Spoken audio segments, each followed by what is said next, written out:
اللہ نے حضرت نوح علیہ السلام کو ان کی مشرک قوم کی طرف مبعوث کیا، مگر مسلسل کفر کی وجہ سے اللہ نے حضرت نوح علیہ السلام کو کشتی بنانے کا حکم دیا، اور پھر ایک عظیم طوفان سے پوری دنیا کے کفار ہلاک کر دیے گئے۔ اور یہ کشتی کوہ جودی پر آ کر ٹک گئی تھی۔ یہ کشتی آج کہاں ہے اور اس کی اصل حقیقت کیا ہے؟ آئیں آج ہم آپ کو دکھاتے ہیں۔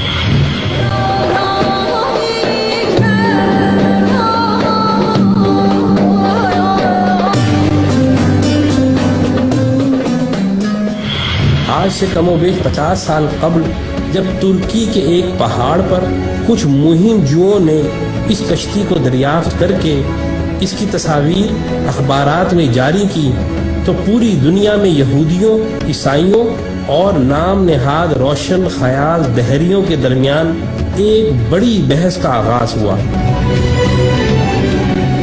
کشتی کا انکار کرنے والوں نے بعض بہت ہی اہم اعتراضات اٹھائے، جس کا تسلی بخش جواب دینے میں یہودی اور عیسائی ناکام رہے، لیکن قرآن میں ان اعتراضات کا تسلی بخش جواب موجود ہے۔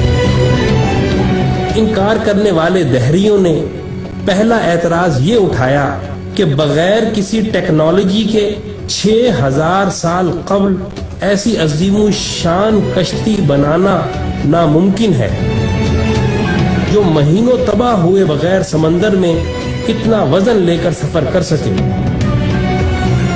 قرآن کی سورہ قمر میں اس کا جواب اس طرح دیا گیا ہے کہ اور ہم نے نوح کو ایک ایسی کشتی میں سوار کیا تھا جو تختوں اور کیلوں سے تیار کی گئی تھی۔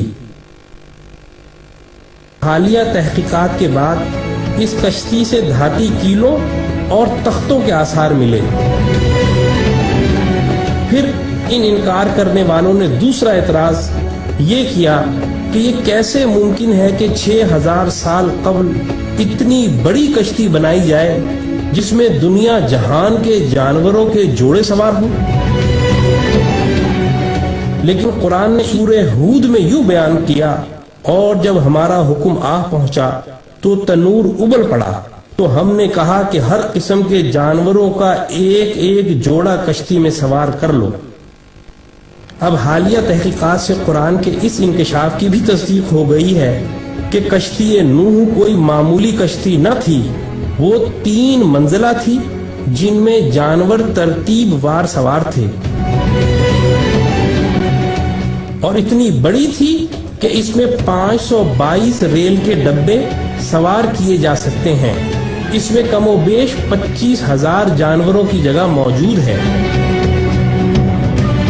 پھر ان دہریوں نے تیسرا اعتراض یہ اٹھایا کہ اتنے عظیم الشان طوفان میں اتنی عظیم الجثہ کشتی بغیر لنگروں کی مدد کے تیر ہی نہیں سکتی، لیکن اللہ اس اعتراض سے واقف تھا، اسی لیے اس نے سورہ ہود میں فرمایا، اور نوح نے کہا کہ کشتی میں سوار ہو جاؤ، اللہ ہی کے نام سے اس کا چلنا ہے اور اسی کے نام سے اس کا لنگر انداز ہونا ہے۔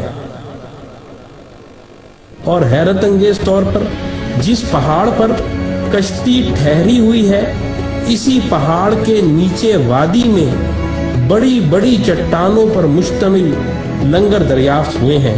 یہ کشتی نوح کے لنگر ہیں۔ اور سب سے بڑا اور اہم اعتراض یہ اٹھایا جاتا ہے کہ کسی لکڑی کی کشتی کا 6000 سال تک کسی پہاڑ کی چوٹی پر باقی رہنا ناممکن ہے۔ اس اعتراض کا جواب بھی سورہ قمر میں یہ کہہ کر دیا ہے کہ اور ہم نے اس کشتی کو آنے والوں کے لیے اپنی نشانی بنا کر چھوڑا ہے۔ اور حالیہ تحقیقات سے یہ حیرت انگیز بات سامنے آئی ہے کہ اس پورے پہاڑی سلسلے میں برف اسی چوٹی پر ہے جہاں یہ اسی برف کی وجہ سے محفوظ رہی۔ قرآن کا انکار کرنے والوں، اب بتاؤ ان عظیم آیات کے بعد اب کون سا اعتراض رہ گیا ہے جس کی بنا پر آپ قرآن کو اللہ کا کلام ماننے کے انکاری ہو؟